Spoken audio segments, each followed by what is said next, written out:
Think product is your biggest growth challenge? Think again. Dragon's Den winner Solvej Biddle reveals why founders fail to scale, not because of their idea, but because they can't manage people who matter the most.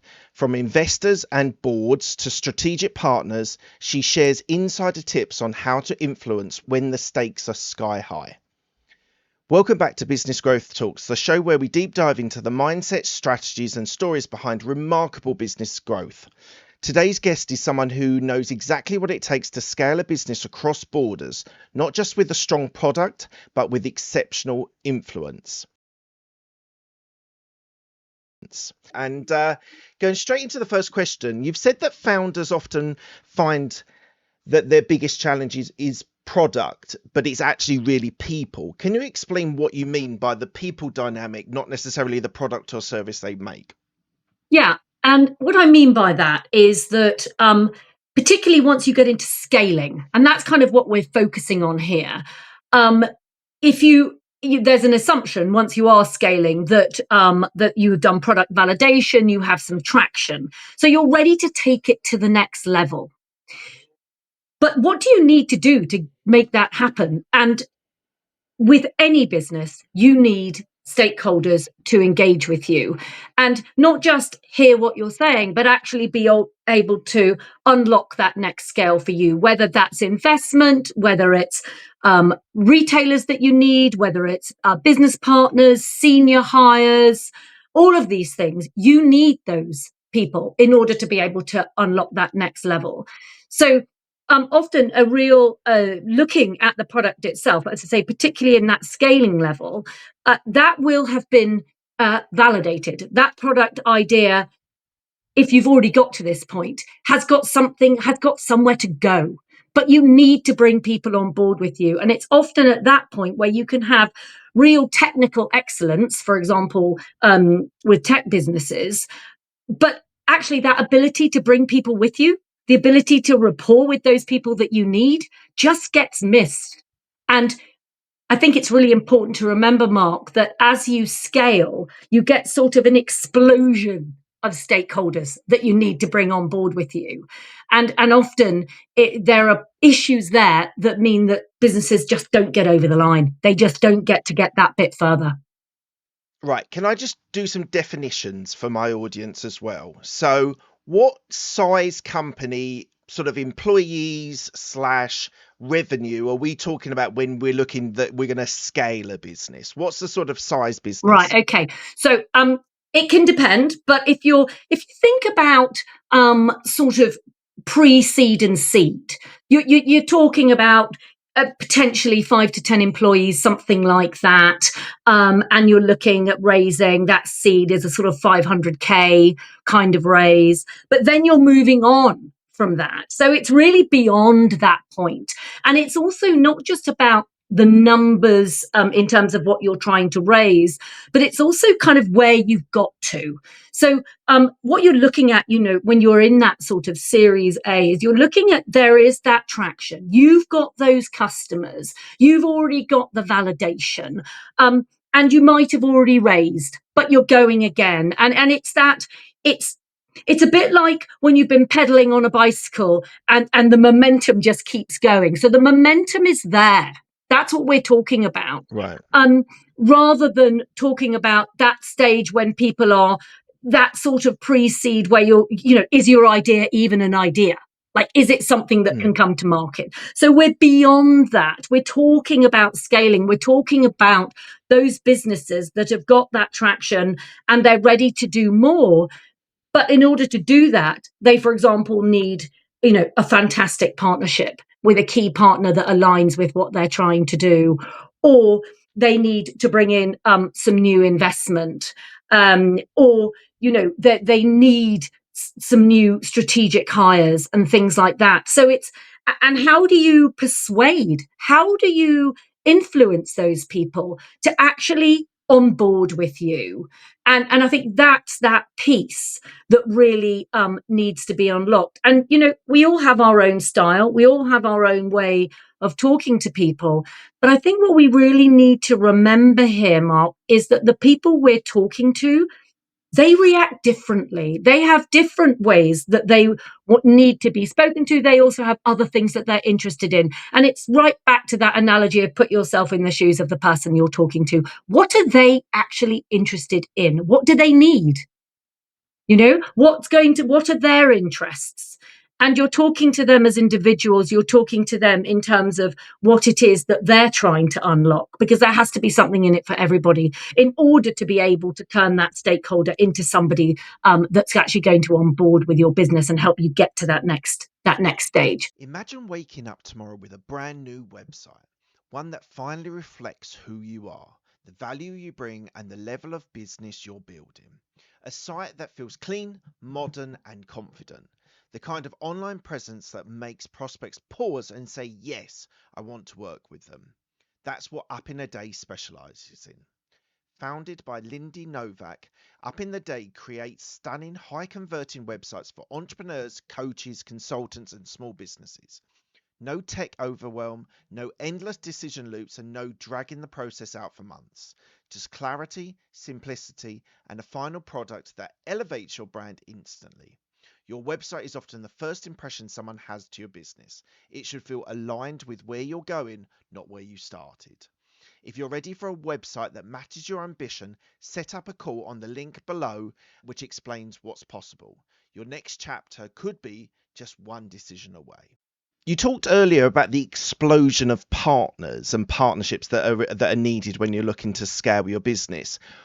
What does that mean? Because in the early rounds of getting funding, you've got a partner with the investor maybe and things, and they're having an influence on you. But when you're looking to scale, what do you mean by that explosion of partners and where all those people are coming, stakeholders that are influencing your business? Yeah. Well, I can give you some. When I think about myself and when I was scaling my business, what did it mean when you start to scale? So, for example, if you're looking to move into other countries, if you're looking to grow globally, so using partners in other countries to help you with that. So we had distribution partners, and we had retail setups in different countries. So as an example, they would be stakeholders that you need to scale.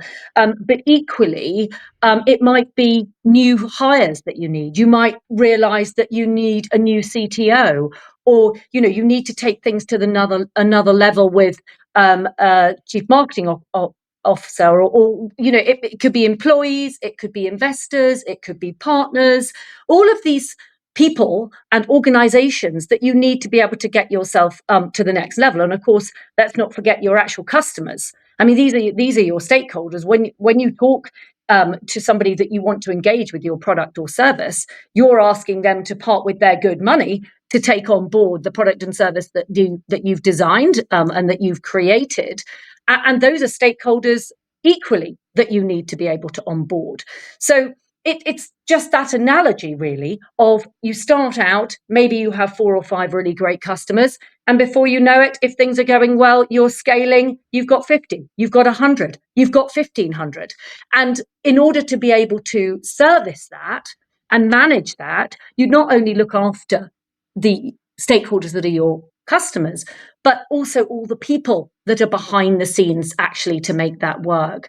And I think as a founder or a CEO, it can be quite overwhelming when that scale really starts to take off.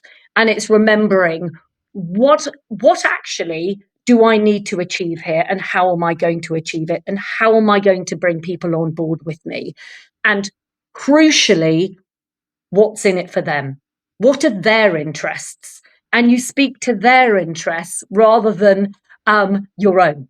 It's more important to ensure that you understand what they need rather than just talking about what you want. So why do you think there is a skill gap for founders? They can be incredibly good at what they do. They can be very technical. They can sell maybe, or they've got a good sales team. But what is this skills gap that they have, and how do you help them to be able to get through that issue? Yeah.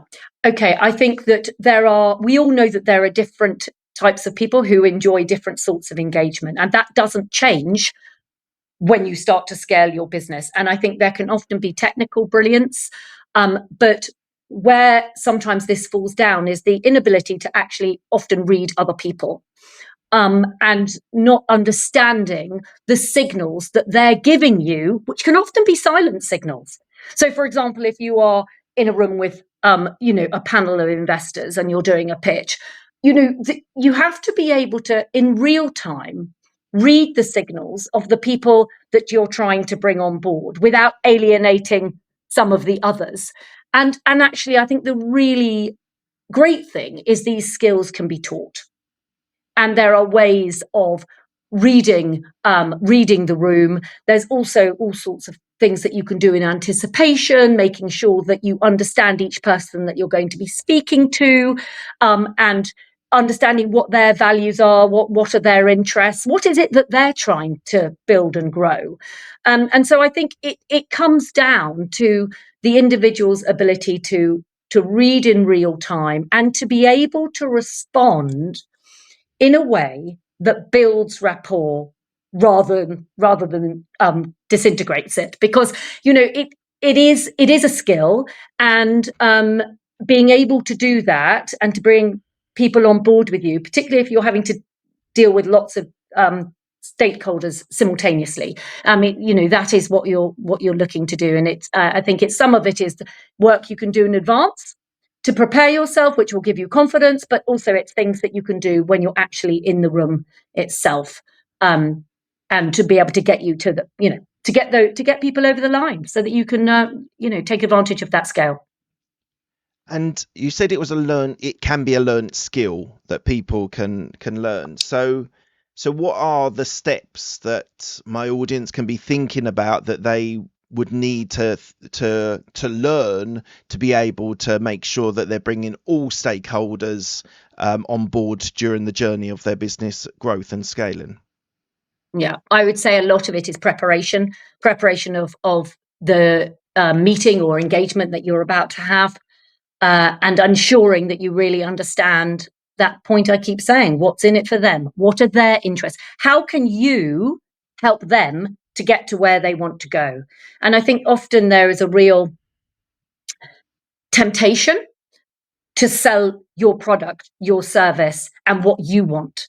So I think in terms of steps, I would always say that preparation is absolutely key. But of course, preparation can only get you so far. So then you're in the world of sort of human reactions, when you're actually in a room. And I think it's making sure that you are really listening to what's being said, and you are also watching for signs that things aren't being understood. And often you can pick that up, and not answering the question that's actually being asked of you, but rather giving the answer you want to give. So those are just do you hear me? Those are a I couple of totally get you, and I think it's not just a skill that in business is important. It's in general life, like answering questions with what you want to say rather than actually listening to the conversation and reading the room a little bit. Absolutely. Is something that's an issue with people generally beyond the world of the business that you're describing.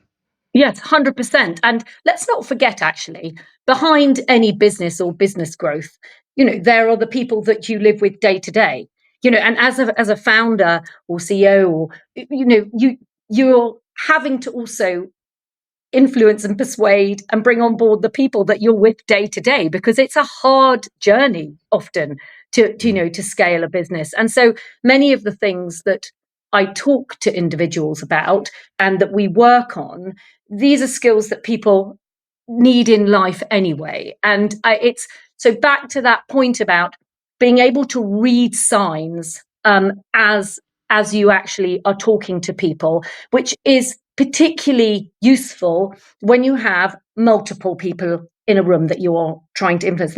People will have different things that they're interested in, or there'll be different strengths that they have. And it's being able to, if you have done your research, to know who they are, know what interests them, and actually there are good ways of creating rapport around acknowledging with them very soon in a conversation that you know about them, that you know what they're interested in, and helping them to understand without having to second guess why a relationship with your business actually helps them to get to where they want to go. So I think it's a lot of those sort of soft skills as well, and also being very careful not to rise in a defensive manner when you're having a lot of challenging questions thrown at you. I mean, my goodness, I saw that on Dragon's Den when I was being asked all sorts of questions for 2.5 hours from different stakeholders with different interests, but equally all trying to, keep my interest, but I was also trying to keep their interest. So, doing that and making sure that you keep people engaged. So while you're having a conversation, so there are the soft skills, and then there's the preparation before. Those are just a couple of examples of things that you need to do. And I think in, for example, board meetings, one thing that's really helpful is to try and identify scenarios and topics that most people are in agreement with as a sort of starting point to get everybody on board, and then you deal with each individual thing as it comes on. So, there's a lot more to it, but those are just some of the examples of things that I work with people on. Yeah. And just to touch on Dragon's Den, I know you've moved on from Dragon's Den, you've done lots of other things after your time there, but just on that, you had 5 powerful egotistical investors that you were trying to work with and trying to talk to, and you got all of them to vote to give you an offer. How did you manage at that stage those competing stakeholder interests? Yeah, that was really interesting times, actually, Mark. And it was incredibly intense, because the other thing which added a whole different level on Dragon's Den is, of course, the individuals themselves, the investors. Not only are they savvy business people, but this is also TV. They want, when this is then shown, to be something where, they're holding the room and they're holding the influence. So one of the things that was, I suppose, one of the most key things there was eye contact, actually, to ensure that when I was speaking to an individual, and of course they sit in front of you like a bank of people, and this has been such an interesting thing to teach and to work with founders and entrepreneurs on, is that in that moment, you want and you hope that the individual you're talking to feels like they're the only one in the room. You're looking at them, you're talking with them. And what you're hearing from them and the questions they're asking are the questions that you are focusing on and engaged on. It's fair enough then to turn your attention to somebody else after that particular exchange has gone on, to very respectfully go on to the next set of questions.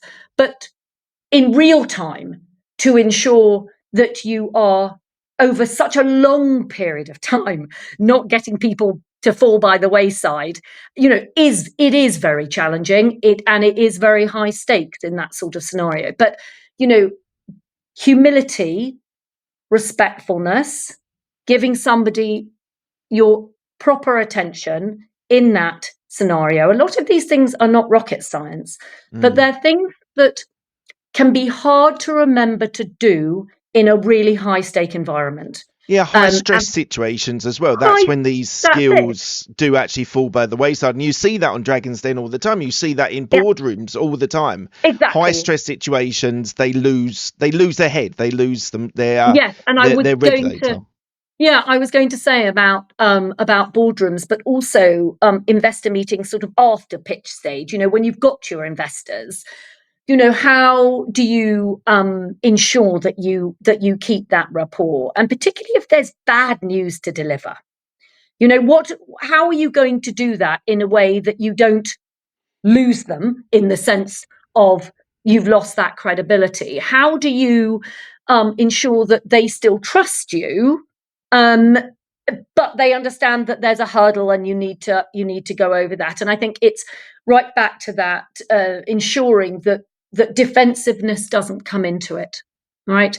It's not about being defensive. It's about being explaining what your plan is going forward, and explaining where things went wrong. That honesty, humility, credibility, all of those really grounding things that build trust.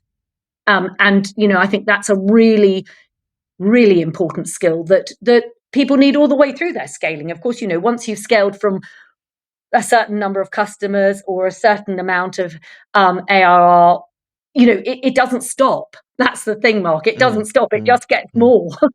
It gets more intense. But I find that the more I work with an individual, the better they get at stakeholder engagement, the more comfortable they're with it, and the more they've seen that it works. That these are skills that you can bring with you in all sorts of different conversations and situations. And it's a bit like a snowball. You get better at it. You understand that listening is so key. You are willing to pause, just wait and listen. What's happening in the room? Because also when there are multiple people involved, and particularly if it's, say, a board environment, you will have individuals talking to themselves, not just to you. What can you pick up? What's going on? How can you help? And it's a lot of those sorts of skills that we work on to make sure that, each interaction can end up with a positive result, even if there's a hurdle to get through, even if there's more negotiation to be done, but there's a positive result from it. And people, when you leave the room, you have reflected on the shadow that you cast. How do people feel when you've gone? Is that, okay, there are some challenges. They've lost a major customer, but they had a really good reason for why that happened and what they're going to do about it. It's just remembering that your influence and that shadow you cast, which I think is a useful way of thinking about it, that lasts a lot longer than you being physically present. You've been a founder and an investor. What do you wish more founders understood about their investors, that what they are looking for that is beyond just the numbers? It's a lot about the person. And I would say, it's my feeling as an angel investor, but also I've seen it in other scenarios, that be it fair or unfair, a lot of what you perceive of a person happens in those first few seconds, when they walk in, when they hold themselves, when they begin to speak. And a lot of those things, again, are soft skills, but it's about understanding that, again, put yourself in the shoes of the investor. If you were the investor, what would you need to see at that stage? So you start right from the very beginning, from the minute you walk into the room. Is there confidence without arrogance? Is there good eye contact? Do they speak with meaning and are also able to listen? Because, of course, as an investor, what you're thinking of is, if I did give this individual the money, if I said, right, I love your product, this is great, here's the money, go away and scale. Do I actually think that the individual in front of me has got the skills to have the stakeholder engagement to take that business to the next level?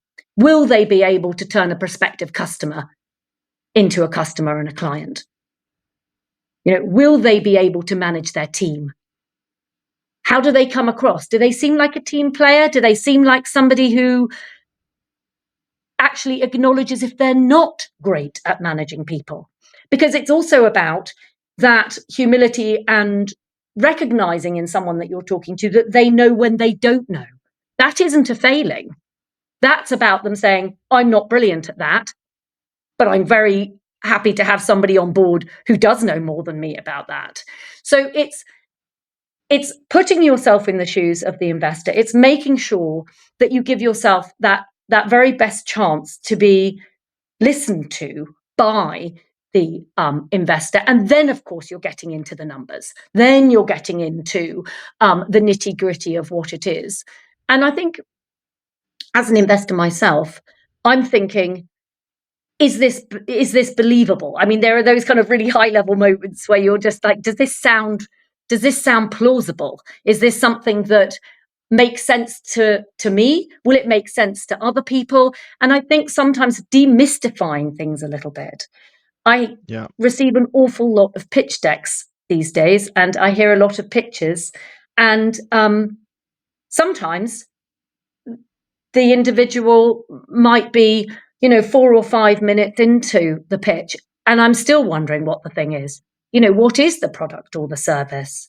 And I think it's got to be clearer than that, because otherwise, how's anyone else going to be able to understand it? And how are they then going to be able to scale? So, I mean, there are lots of things that I've learned being either side of the table, and it's really great to be able to work with founders and CEOs, and at the moment a lot with tech companies, to be able to just remind them of both of those sides. I mean, it's not that they often don't know that these are things that they need to do, but it's in that moment forgetting to sort of reset and make sure that there's real clarity and humility and also professionalism. We know that once we've handed over the investment, they need to then go and build, and they're going to need to bring other people on board to do that. And no matter how fantastic the idea is of the product or the service, it's more than that. It's about the person, it's about the team, and whether they're going to be able to bring people on board with them along the journey. What I think is interesting about what you're doing in this space is the skill set is totally relevant to a startup. It's totally relevant to a company that is growing, a company that's scaling, a corporate as well. You've got the whole dynamics. It's not investors, but it's stakeholders that you've got in the boardroom. All of these different, the skill sets you're talking about are relevant to every stage of business. I find that fascinating if you think about it. What made you target this idea of scaling businesses and growing businesses? What was the thought process behind targeting them for you to speak to and work with? Well, so for a number of years now, I've been working with an organization called Nordic Advocates, and I've been mentoring tech businesses, particularly in the Nordics, but elsewhere too. But with this organization for the last nearly 5 years, and I'm actually the UK ambassador for them as well. And it comes from seeing the same things all the time with scaling sectors. And albeit that absolutely you're right, engagement, stakeholder engagement, and the individuals that you might need to bring on board with you might change during the course of a journey, right from startup to when you're scaling. But people do need to understand these skills. But where I see a lot of missed opportunity is where I see the product, the service has been validated. There's some traction. There's been perhaps there's been some seed investment, but it's, why is this not going any further? What are the barriers to entry effectively to the next level? And sometimes one element that I see that you'd be surprised that you see so late on in a journey really, is a lack of ability to explain yourself clearly about even what the product or service is.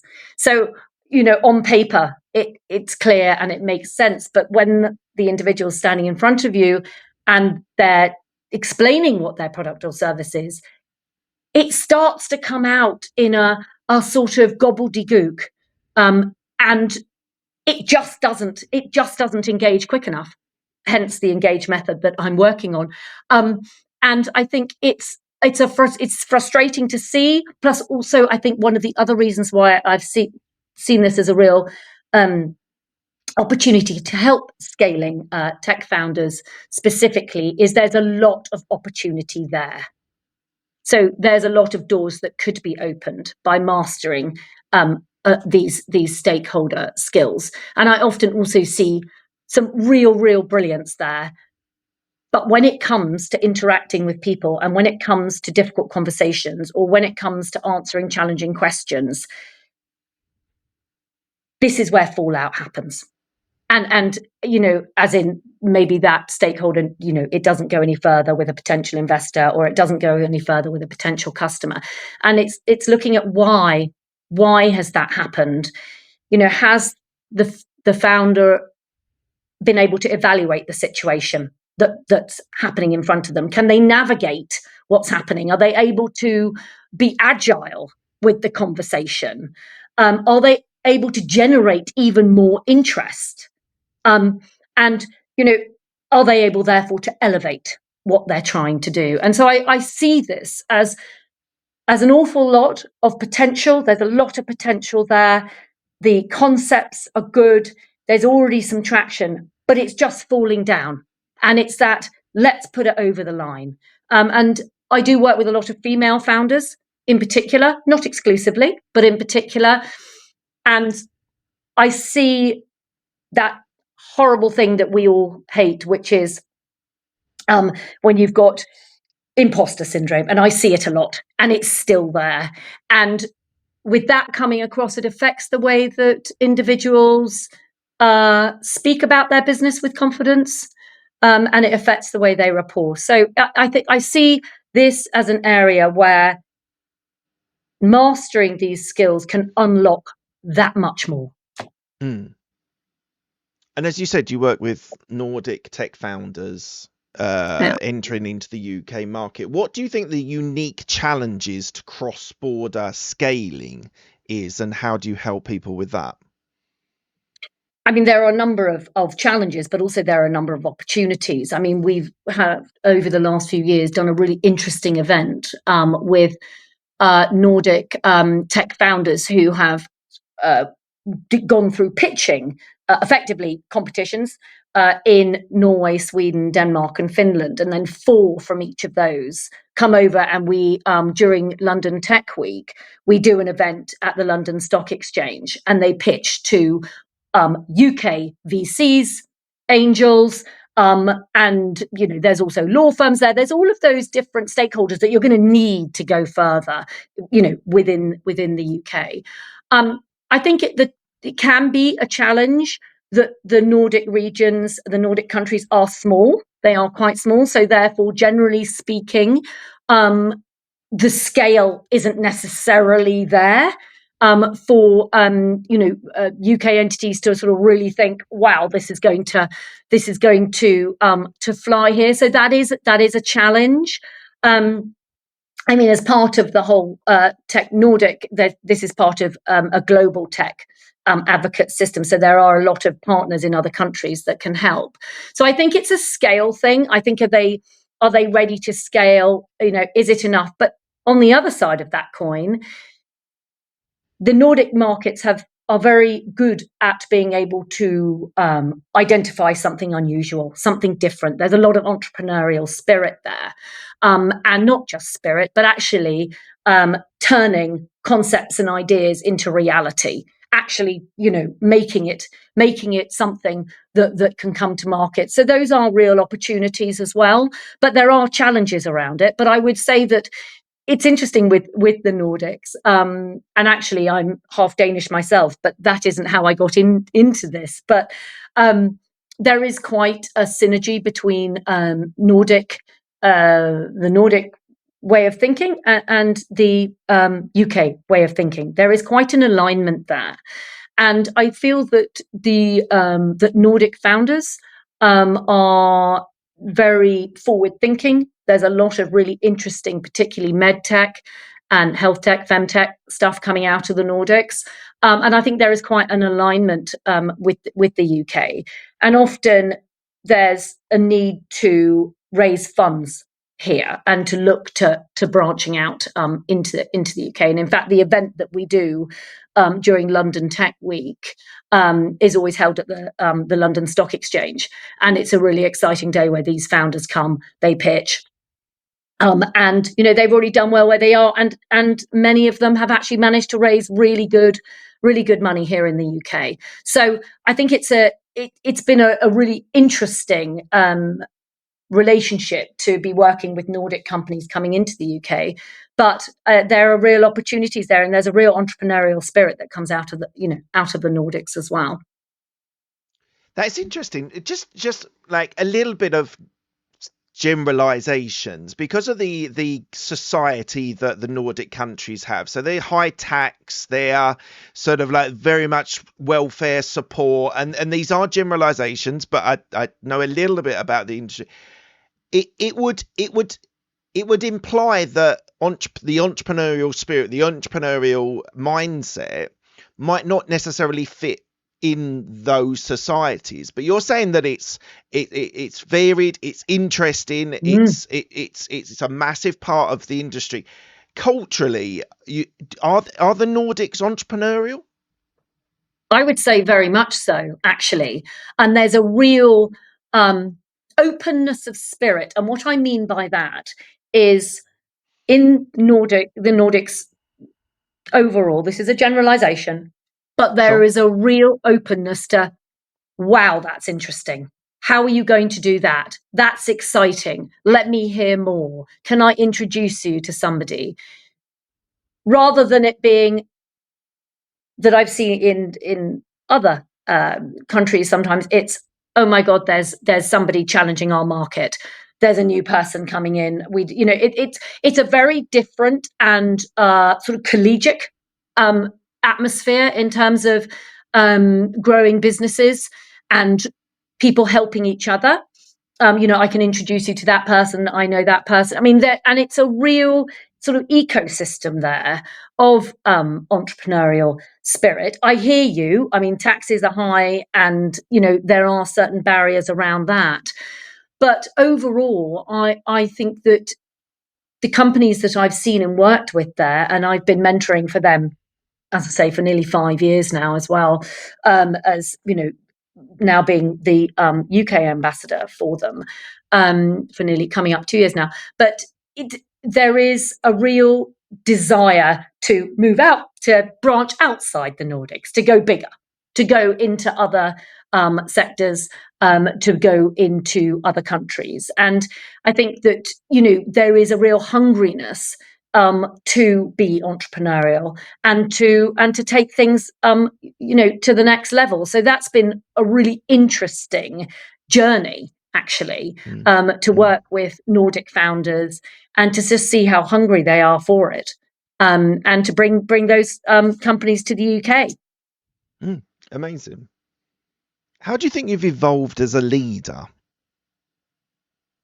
Well, you may remember from way back when we first spoke. So originally I was a lawyer, and I worked in advertising and commercial and corporate law for a number of years, well, nearly 13 years actually, before I got into this. So at that point, I was helping companies grow from the kind of legal side of things. But I saw all sorts of, exciting businesses.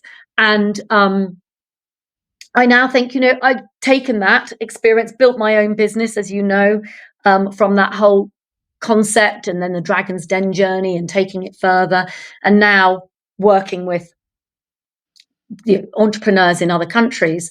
I think it's really kind of evolved, and the experience that I've seen and the things that were particularly hard to navigate, I now work with other people to help them, unlock that. Hopefully, make it easier. I mean, that's one of the reasons why I am, I'm creating a program around, that whole kind of stakeholder engagement and really kind of helping companies to be able to kind of unlock that engagement and bring people along with you. What would you say your risk appetite is, and has it changed over the years? Well, now being an investor myself, I suppose I look at it in sense of what do I feel like I would invest in, but also what would, if it's not for me, do I feel like I would introduce it to other people? I would say my risk appetite has probably grown. I think a lot about the individual themselves and the potential that I can see and how much they are able to influence and persuade others. So when I'm talking to founders and I'm looking at what they're doing, there sometimes can be the scenario where the individual themselves has an awful lot to offer, but maybe the concept and the idea needs tweaking. So I would say that the whole kind of world of working with entrepreneurs and helping them to move forward has evolved over time. And it's something that I see so many pictures now. I work with so many entrepreneurs, and it's just so exciting to hopefully be able to share something that's going to help them, unlock their own potential in businesses to bring those forward. So, as you're an investor and you're putting your money into these companies, what do you look for? The product or the people as the driving force behind actually investing in them? Well, obviously it's both. But I think that without the individual being able to unlock engagements with other people, so whether that's getting new customers, whether that's working with other stakeholders that they're going to need to, without them having that ability to do that, you can have the best product or service in the world, but if you can't engage other people, if you can't get them on board, it's going to be really hard to make that happen. And sometimes the idea can be such and the individual can be such that what they need is somebody to work with them. Maybe they need a co-founder, somebody who has those other skills that can help them take it forward. But I think it's a combination of the things. But without the person, without the individual, without the founder or the co-founders being able to engage a third party and really be able to bring them on board, it's going to be hard to influence and persuade others to come along your journey. Yeah. Look, we're coming to the end of the interview. I ask the same 6 questions to all of my guests. They're quick-fire questions. They don't need a quick-fire answer, and they've been described as a little bit thought-provoking. So, first question is, what's the best decision that you've made?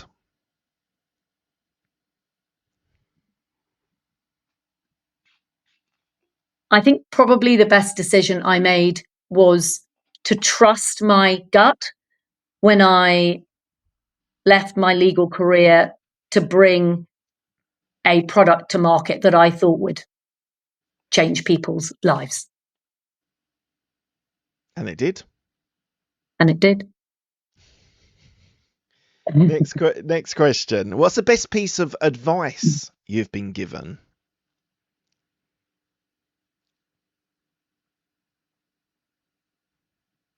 Don't rush to answer and listen to the question properly. And who gave you that advice? Actually, it was my mother years ago, but I've really engaged that over the years because there are so many things that you can read about the question that's being asked, which aren't spoken words. And I think that really helps to bring rapport if you look and listen and engage properly in a conversation or a question without rushing to answer. Good advice, sage advice. Who's the person that's helped you most in your career? Oh, gosh. Well, I suppose initially, depends which bit of my career.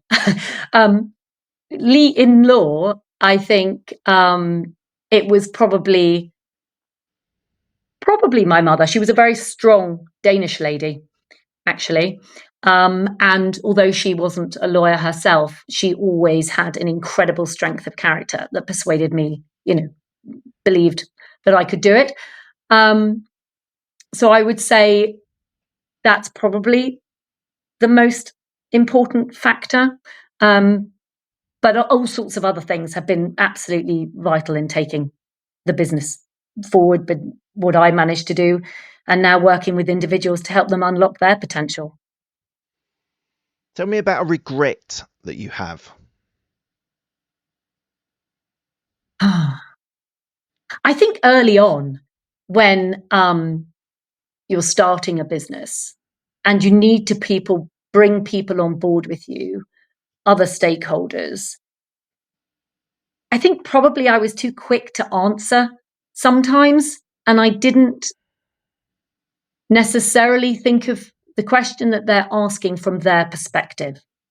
So I think I might have been able to have other outcomes if I had thought more about what was in it for them, what was important to them. Interesting. Was there a time that you wanted to give up in your business career, and what made you pull through and continue? No, there's never been a point I would want to give up. I would say that it is incredibly hard work, bringing a product and service to market, and even you see businesses that have gone through various rounds of funding. They've moved on from one level to the other, but the stresses around that, they get harder. They're different, and some things become easier, but other things, become harder. So I think it's a journey. Yeah. Tell me something about you that most people don't know about you. I was about to say that I'm Danish, but half Danish, but people know that about me. I like to sing. Do you? What do you Yes. sing? Well, I sing if there's a mic around and there's an event with somebody getting up and singing. I'm pretty much always want to volunteer. Right. And what's your There you go-to go. That's song? something you didn't know, Mark. It is. What's your go-to song in karaoke? Oh, well. Let It Be by the Beatles. I've done that one a few Nice. times. God, my husband, if he was here, he'd probably remember many others that I've done. But yeah, ABBA songs, but also more recent stuff. Adele.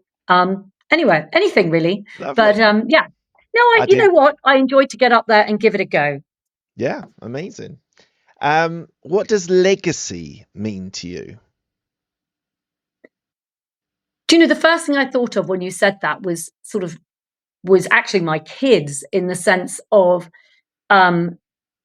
helping them know and realize that you can actually really reach for your goals and go for it. It won't always go right, but don't be so afraid of that you never try in the first place. So, and I think I can see that in them. But I also, when I work with founders at various different stages, I think it's about saying it doesn't have to. You're not going to get it right all of the time.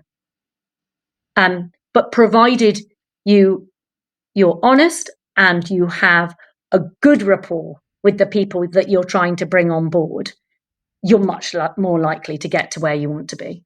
Yeah, amazing. And lastly, where can people find you if they want to find out more about you or your program? Okay, so people can always find what I'm doing on LinkedIn. I'm launching the Engage method for stakeholders, scaling stakeholders, in January, and you can see there's a wait list for that, and that's engagemethod.co. So you can see there's a wait list for that, and that is really a program to help individuals to really be able to unlock those hidden skills, to take them to the next level. And it's stuff I've been doing with founders for years. But I've put it into a program. And my website is www.inspirationalsolutionsltd.co.uk. Lovely. Thank you, Solvej. Thank you so much for your time. It's been an absolute pleasure re-engaging with you and Thank you. asking you questions about your program. Cheers. Great to see you, Mark.